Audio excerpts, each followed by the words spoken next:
informations du Conseil pontifical pour la famille, dédié à offrir des nouvelles sur la famille dans le monde. Nous sommes le vendredi 6 décembre 2013. L'Église se prépare déjà pour le synode extraordinaire sur la famille qui aura lieu l'an prochain. Le pape a fait publier le document préparatoire avec les questions qui seront soumises à consultation parmi les évêques. Aussi, il s'est référé lors de son exhortation apostolique à la famille et à la vie. En novembre, le Conseil pontifical pour la famille a poursuivi le développement d'un plan de travail intense. Soulignons la convention interdisciplinaire sur la crise de l'alliance entre les générations, ainsi que la rencontre entre les orthodoxes en défense de la famille. La défense de la famille de la vie n'a cessé dans l'ensemble de l'Église universelle. Partant de Turin, avec une convention organisée par le tribunal ecclésiastique, jusqu'au succès obtenu en Europe avec le ramassage de presque 2 millions de signatures pour One of Us, la campagne en faveur de la vie. Salvatore Martinez, le président de la rénovation charismatique italienne, nous a concédé une interview dans laquelle il évoque l'importance de soutenir la famille dans les circonstances actuelles. Le texte du document préparatoire de la 3e Assemblée générale extraordinaire du Synode des évêques vient d'être publié avec le thème « Les défis pastoraux sur la famille dans le contexte de l'évangélisation », qui tiendra lieu au Vatican du 5 au 19 octobre 2014. Le questionnaire de 38 points a déjà été remis au diocèse. La première étape du Synode sur la famille sera l'Assemblée extraordinaire d'octobre 2014 qui devra définir l'état de la question ainsi que récupérer les témoignages et les propositions des évêques. La deuxième étape sera le synode ordinaire de 2015 pour chercher des lignes opérationnelles pour la pastorale de la personne humaine dans la famille. Le document commence par décrire les problématiques inédites qui se sont présentées tout au long des dernières années. La diffusion des couples en concubinat qui n'acceptent pas au mariage en excluant même la possibilité. Les unions entre personnes du même sexe, auxquelles on consent maintes fois l'adoption d'enfants, les couples mixtes, la famille monoparentale, forme de féminisme hostile à l'Église, mais surtout l'affaiblissement ou l'abandon de la foi dans le sacrement du mariage. Si par exemple on considère que dans le contexte actuel, nombre de personnes nées de couples irréguliers pourraient ne jamais voir leurs parents se rapprocher des sacrements, on comprend combien les défis sont urgents pour l'évangélisation de nos jours. Cette réalité possède une conformité singulière dans le vaste accueil de l'enseignement sur la miséricorde divine à l'égard des personnes blessées. Les attentes sur les décisions pastorales relatives à la famille sont très amples. La question au sujet de la nullité est particulièrement relevante. L'agilisation de la pratique canonique pour la reconnaissance de la déclaration de nullité du lien marital pourrait offrir une contribution positive pour la résolution des personnes impliquées. Si oui, comment ? Les chrétiens divorcés qui se sont remariés sont-ils conscients de leur irrégularité ? Se sentent-ils marginés et vivent-ils en souffrance l'impossibilité de recevoir les sacrements ? C'est l'une des 38 questions jointes au bref document de préparation du synode extraordinaire sur la famille.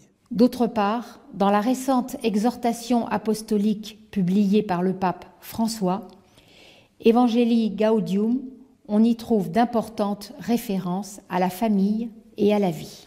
Le pape reconnaît que la famille traverse une profonde crise culturelle, de même que toutes les communautés et liens sociaux.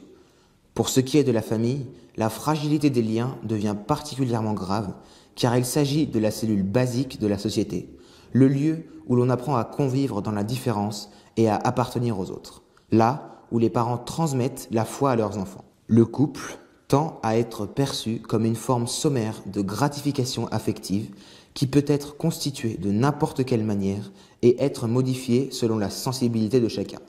Mais la valeur indispensable apportée par le mariage à la société dépasse l'émotionnel et les besoins circonstanciels du couple. Le pape François a voulu consacrer 2 articles de l'exhortation au sujet de l'avortement.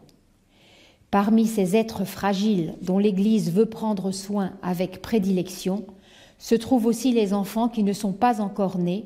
Ce sont les plus vulnérables et innocents parmi tous, ceux à qui on veut nier la dignité humaine pour faire d'eux, à souhait, leur arrachant la vie en promouvant des législations pour que personne ne puisse l'empêcher. Souvent, pour ridiculiser allègrement la défense que l'Église fait de leur vie, on tente de présenter leur position idéologiquement dans l'obscurantisme et le conservateur.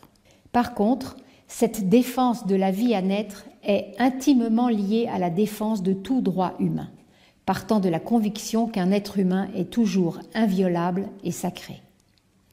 Si cette conviction s'effondre, il ne reste plus de fondement solide et permanent pour défendre les droits humains, ceux-ci restant toujours soumis à la convenance des puissants de chaque époque. Tout particulièrement parce que c'est une question qui obéit à la cohérence interne de notre message sur la valeur de la personne humaine. On ne doit pas s'attendre à ce que l'Église change de position à cet égard. Je veux être complètement honnête sur ce point. Ce n'est pas une affaire soumise à des possibilités réforme ou modernisation. Ce n'est pas progressiste de prétendre résoudre les problèmes en éliminant la vie humaine. Mais il est tout aussi vrai que nous n'avons pas fait assez pour accompagner adéquatement les femmes qui se trouvent dans des situations très dures, là où l'avortement se présente comme une solution rapide à leur angoisse, profonde. En particulier, quand la vie surgit dans leur sein est à l'issue d'une violation ou dans un contexte de pauvreté extrême. Qui est capable de ne pas comprendre ces situations aussi douloureuses ? En novembre, le Conseil pontifical a poursuivi le développement de ses activités en faveur de la famille dans le monde. Parmi les activités, on remarque une rencontre interconfessionnelle avec les orthodoxes et un congrès sur la disparition de la figure du père.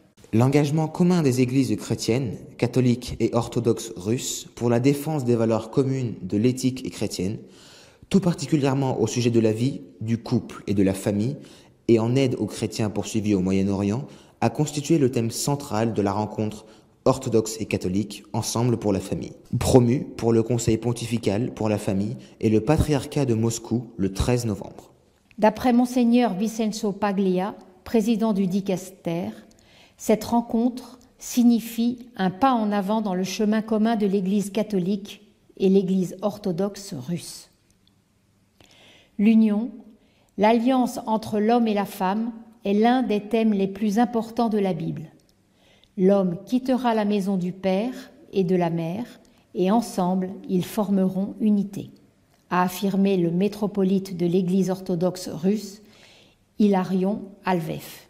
Au sujet des manifestations pro-life en France contre la législation des mariages homosexuels, la métropolite a affirmé que l'État a réagi avec une fermeté inouïe contre les millions de familles qui se sont manifestées dans les rues pour défendre le mariage et la famille, avec des détentions et agressions, comme s'il s'agissait d'une révolte violente. La globalisation accélère et multiplie certains effets typiques de la modernité. Elle tend à rendre homogènes les cultures, à universaliser les propriétés et pousse vers l'individualisme exaspéré, détachant l'individu de sa relation avec la famille et la communauté d'origine, d'après les affirmations du psychanalyste Paolo Ferlia. Aussi, en novembre, a eu lieu la convention interdisciplinaire sur la crise de l'alliance entre générations, promue par le Conseil pontifical pour la famille. Selon Monseigneur Vincenzo Paglia, président du Dicaster, l'inconfort des jeunes aujourd'hui n'est pas provoqué par une présence excessive du père, de l'autorité des parents comme il arrivait quelques années auparavant, mais bien au contraire par l'absence, en particulier l'évaporation ou la disparition du père.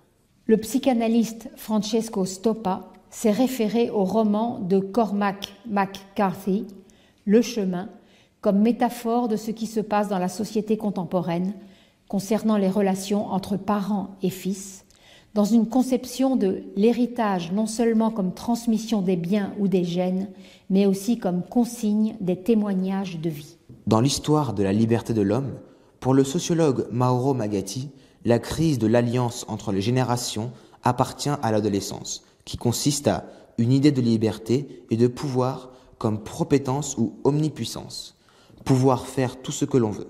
Une fois déclaré que Dieu est mort, l'homme revendique pour soi l'omnipuissance de Dieu et devient prépotent, individualiste et narcissiste. Pour passer à l'âge adulte, il est nécessaire de retourner vers une idée de liberté comme la capacité de céder une partie de la puissance pour générer la vie. Le Conseil pontifical pour la famille porte son aide dans la rénovation du centre d'accueil Nouvelle Semence pour enfants de familles désemparées à San Salvador de Bahia, Brésil. Le président Monseigneur Vincenzo Paglia s'y est rendu pour déposer cette aide économique. Monseigneur Paglia a participé à Moscou dans une rencontre d'études organisée par l'Église orthodoxe russe sur les traditions de l'écriture sacrée. Son discours est intitulé « Les traductions de la Bible dans la vie de l'Église catholique ». Le président du dicaster fut reçu par le patriarche de Moscou, sa sainteté Kirill. Les initiatives en faveur de la famille et de la vie continuent de se multiplier partout dans le monde. L'Afrique, l'Europe ou l'Asie, pour des raisons différentes, ont mené à bout différentes activités à cet égard. L'assemblée plénière des associations des conférences épiscopales de la région d'Afrique centrale a eu lieu à Libreville, au Gabon, autour du thème de la famille. Les évêques du Gabon ont publié une lettre pastorale exhortant les fidèles à ne pas se laisser tromper par de fausses doctrines et ne pas baisser la garde face à la prolifération de courants mystiques religieux, et les encourageant à récupérer la conscience de leur foi, donnant une impulsion renouvelée à ceux qui subissent des difficultés ou des crises dans leur vie de foi. La famille dans la vie et dans le droit de l'Église est le titre de la journée d'études organisée par le tribunal ecclésiastique piémontais à Turin dans le salon des actes de la faculté de théologie le 23 novembre. Ont présidé les travaux M. Bernardino Giordano de la commission de pastorale régionale et Rinaldo Bertolino, professeur de droit ecclésiastique. Les conclusions furent prononcées par le vicaire judiciaire, M. Ettore Signorile. Près de 2 millions de signatures, presque le double du million requis pour l'acceptation de la requête aux institutions européennes, ont été obtenues par les membres de la campagne « Un de nous ». La campagne s'est tenue dans 20 pays de l'Union européenne pour présenter une proposition de réforme législative en défense de la vie humaine dès les premiers instants de la conception, la reconnaissance de la personnalité juridique de l'embryon humain et pour mettre fin au financement des activités impliquant la destruction d'embryons humains. La Commission européenne vérifiera les signatures pendant 3 mois, puis considérera si elle donne son accord pour demander une réforme législative. Celle-ci est une des premières initiatives de démocratie participative des citoyens européens qu'introduit le traité de Lisbonne et constitue un succès des valeurs humanitaires fondatrices de l'Union européenne. Le Conseil pontifical pour la famille, en collaboration avec Caritas Italienne, Caritas Syrie, organisation non gouvernementale et ordre religieux en Syrie, soutient l'initiative de solidarité Les Familles du Monde pour les familles de la Syrie. Il s'agit d'aider les familles syriennes en difficulté grâce au ramassage de fonds pour fournir des aliments et de l'assistance médicale sanitaire au travers des centres de distribution à Damas, Alep et autres villes pour accueillir des familles déplacées. Pendant la récente assemblée plénière du Conseil pontifical pour la famille, qui a eu lieu fin octobre, le président de la rénovation charismatique en Italie, Salvatore Martinez, a parlé de l'importance de la famille et le besoin de spiritualité afin de raffermir ses membres. Nous vous offrons quelques paragraphes de l'interview. Sono Salvatore Martinez, presidente del Rinnovamento nello Spirito e della Fondazione Vaticana Centro Internazionale Famiglia di Nazareth. Il tempo che viviamo interpella la nostra coscienza ecclesiale quanto al tema della famiglia. Io credo che sia oggi la grande e più epocale sfida che noi stiamo vivendo, chiedersi non soltanto di quali necessità le nostre famiglie oggi hanno bisogno, sono tante, ma forse la più importante e la più taciuta, che è la madre di tutte le difficoltà, è la dimensione spirituale. La crisi è spirituale. Non possiamo pensare che gli uomini vivano moralità, socialità, vita economica, politica, familiare, senza una capacità spirituale che li metta nelle condizioni di aggredire, di vincere le grandi sfide di questo nostro tempo. Quando Giovanni Paolo II diceva famiglia diventa ciò che sei e credi in ciò che sei, noi dobbiamo allora ritenere che c'è un già della famiglia, ma c'è un non ancora. E questo non ancora è la capacità, la potenza, la forza che c'è nel sacramento del matrimonio che non è sufficientemente sperimentata. Sì, si tratta di sperimentare la grazia di questo amore nelle relazioni che ci sono tra un padre e una madre verso i loro figli, ma ancor prima degli sposi fra di loro. Il Salmo 85 ci dice che l'amore e la verità si incontrano, non l'amore e la libertà. E molti vivono la loro fede partendo dall'idea della libertà della fede, sia nelle prassi, soprattutto negli atteggiamenti, nei comportamenti. C'è la fede, certamente, è presupposta, ma non è educata. L'educazione alla fede, che è una educazione alla verità, dà forza all'amore, dà intelligenza all'amore, dà stabilità all'amore. Ecco perché ritengo che la crisi non è teologica, la crisi è soprattutto pastorale oggi quando guardiamo alla famiglia, in quel come ci si ama, quel come si è capaci di amare, quel come si rimane fedeli all'amore. Se non si sviluppa questa capacità, noi continueremo a raccontare le derive della famiglia, le difficoltà della famiglia, i mali della famiglia e non irrobustiremo la famiglia perché sia capace di vincere con il bene questo male, con l'intelligenza della fede, con una volontà d'amore ben più radicata di quelle che noi possiamo sperimentare.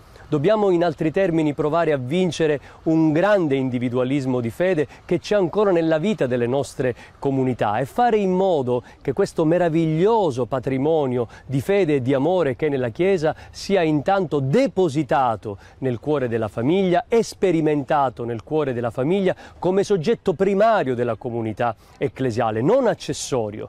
Non si può prescindere dall'amore della famiglia per vedere in che modo l'amore di Cristo si incarna ogni giorno. E se questo amore ha bisogno di cure, noi non lo possiamo mettere se non in cima alle nostre esigenze e priorità pastorali.